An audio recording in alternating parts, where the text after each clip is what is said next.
In this video, I'll show you how to log in 1xbet in Nepal. Like and subscribe to YouTube channel for more important videos like this.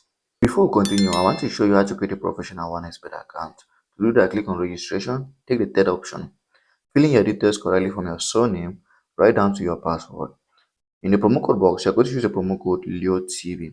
If you use the promo code LEOTV, 1xbet is going to give you a 300% bonus on your first deposit. This means if you deposit $100, you're going to receive $300. Once you're done, click on these three boxes and register your account. Now, let's continue. So if you're in Nepal, you want to log into your 1xbet account, this is exactly what you should do. Just go into your 1xbet account and then click on login. Once you're here, you're going to put in your username and your password. You are going to put in the correct username that you used to create your 1xbet account in Nepal. Once that is done, just go ahead and click on login. And if your username or ID or email is correct with your password, you are going to log in immediately into 1xbet. Like and subscribe to YouTube channel for more important videos like this.